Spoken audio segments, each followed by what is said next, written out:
Music volume muted. Talk back off. There.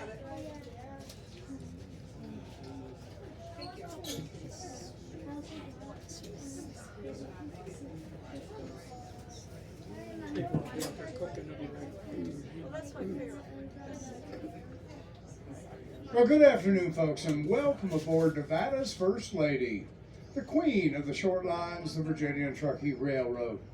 Folks, my name is Don. I'll be your conductor and guide as we step back in time to the days of the Comstock Lode and the history of the Virginia and Truckee Railroad. Now, folks, I do have a couple of requests of you to make your trip a little safer and a little bit more pleasant. First of all, please do remain seated while the train is moving. We can get a little bit bumpy. I certainly don't want to throw anyone down. That would ruin the rest of your day. And that's not to mention the fact that my engineer's nickname is Lurch. I also ask folks that you do not eat while you're on the train, but most importantly, please, folks, no smoking. Our deserts are a tinderbox. We don't want to be responsible for starting any wildfires. Now, folks, I'm going to be pointing out some of the history of the Comstock Lode and the Virginia and Truckee Railroad to you along the way. Please do bear with me. I am old. It'll be the history I remember, whether it happened or not. Now, the side of the train that faces the canyons, where you've got that gorgeous 100-mile view, folks, I'll refer to that as the east side of the train. The side of the train that faces the bluff over here, where you have no view, I'll refer to as the west side of the train. That way you'll know which way to look when I point something out. Where are we at? Now, there is one more thing I do need to mention.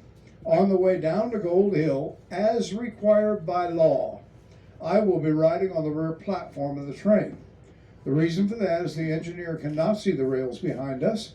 If there's any obstructions on the rails, I do have an emergency brake lever down there. I will pull that brake lever. The train does stop immediately, and all of you folks will be down there with me. Now, we're going to be getting underway in just a moment or so. I do like to leave as close to being on time as possible because we are not Amtrak. All right, so I'm going to slide by all these knees. I'll get down on the rear platform. We'll see if we can make it go. Thank you, sir. Well, folks, we're about to take that little ride through the history of the Comstock Lode and the Virginia and Truckee Railroad. I really do hope you enjoy your trip with me this afternoon.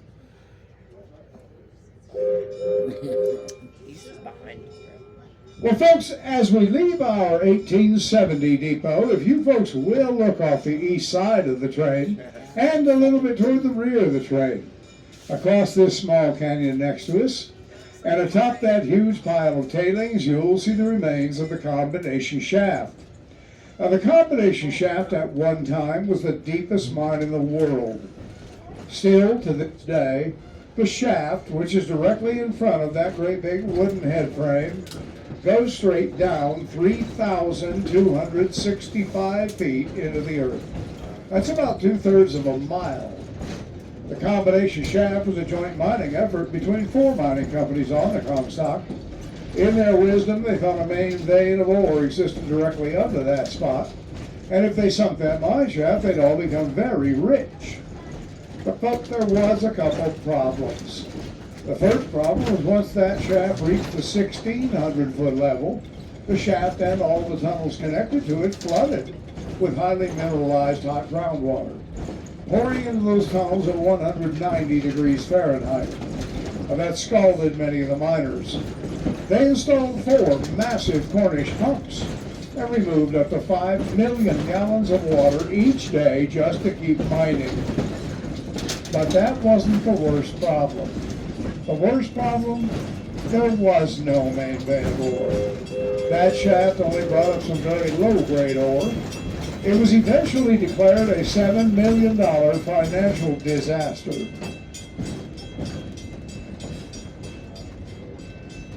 Now, folks, we're about to pass underneath a 160-year-old ore trestle. Now, this is how ore is brought from mines on the west side of the rails over to that crusher mill on the east side.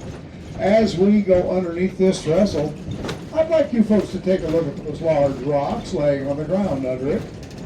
Those large rocks laying there are actual gold and silver ore that is laid on the ground a century and a half.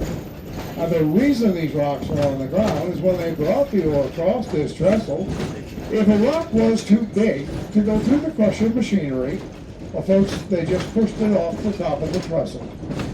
So if any of you folks are feeling a little lucky today, come on back later with a great big hammer. You can go to work on one of those rocks and you might just strike your fortune. It is a little bit luckier than one of those slot machines. Now, when mining began on the Comstock Lode around 1860, the only way to get the ore down to the mills on the Carson River was by wagon and mule. It was very expensive, and it took up to a week for a wagon load of ore to make it down the mountains. In 1869, a man named William Sharon on the board of directors of the Bank of California thought it would be profitable for that bank to build a railroad between Carson City and Virginia City. Construction began in February 1869 with 1,500 workers employed to build the line. Coming the 21 miles from Carson City to Virginia City, 7 tunnels were dug through the Washoe Mountains, and the railroad comes up nearly 1,800 feet in altitude, making us one of America's true mountain railroads. Now, coming through those canyons, the railroad makes enough twists, turns, and curves that it equals 18 complete circles before arriving here in town. All those twists, turns, and curves gave us the nickname of being the crookedest railroad in the world. It took 11 months to build this railroad. The first passengers were unloaded in Virginia City in January 1870.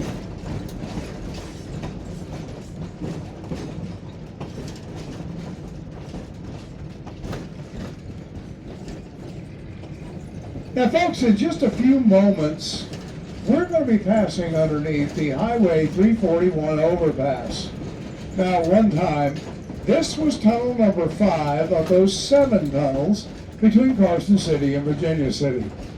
When that highway was built in 1932, they took the whole top off that mountain and did what's called daylight the tunnel. Now, folks, that did work out pretty well. If you'll look outside, you'll notice it's daylight right now. But folks, there is something that we've always had a question about. As we go underneath this bridge, take a look at those great big steel columns beneath it. You folks might notice the same thing we did. Those great big steel columns don't even touch that bridge at all. Now, that might be something that we should discuss with the highway department. But folks, I do believe that bridge was a government job. Now, once we go underneath this overpass and get on the other side of it, off the east side of the train, just over the rails, you'll see the remains of the foundation of the Ward Bullion Shaft. Now, the Ward Bullion Shaft goes down 2,500 feet into the earth. The two owners of this shaft brought a fair amount of ore up out of it and made some pretty good money off it. But like many mine owners during that period of time, they were a little bit greedy and wanted more money. Well, they came up with the idea to start the rumor on the San Francisco Stock Exchange that the Ward Bullion Shaft was about to hit the big bonanza. Well, in gold country, when rumors like that started, investors came very quickly. In less than 3 weeks, more than $3.7 million was invested in stock in the Ward Bullion Shaft. And as soon as all of that money cleared the San Francisco Stock Exchange and ended up as cash in those two fellows' pockets, well, folks, at that time, those two fellows just smiled and declared this shaft a bust and closed it.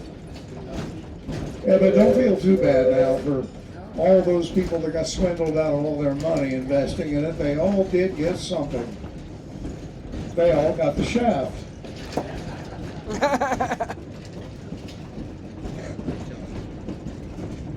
Well, folks, if you'll take a look down into one of our beautiful Nevada canyons in the early morning hours, you often see a lot of the wildlife that roam here. We do have those herds of wild mustangs, and of course we're very proud of them.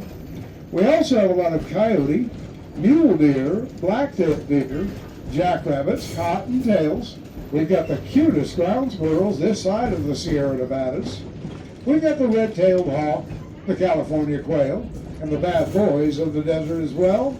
The great basin rattlesnake, some mountain lion, and some bobcat. And you might notice that there are no lumber-producing trees up here in the Washoe Mountains. Folks, we are in an area called high desert, at over 6,200 feet in altitude, and there's very little water up here to support that type of growth. All the lumber for the mines, mills, homes, and businesses came from the beautiful Sierra Nevada mountains, and most all of that lumber was brought here by the Virginia and Truckee Railroad. The trees you do see growing here, the larger one is the pinyon pine. That's one of Nevada's state trees. The smaller, lighter colored tree is the mountain juniper. Now, coming around the next curve, off the east side of the train, you'll see the remains of the foundation of the East Yellow Jacket Mine. Now, the East Yellow Jacket Mine was one of the highest producing mines on the Comstock Road. It's also the site of the greatest disaster ever on the Comstock. In late 1869, a fire broke out at the 800-foot level in the East Yellow Jacket shaft. And folks, that fire took the lives of 39 miners.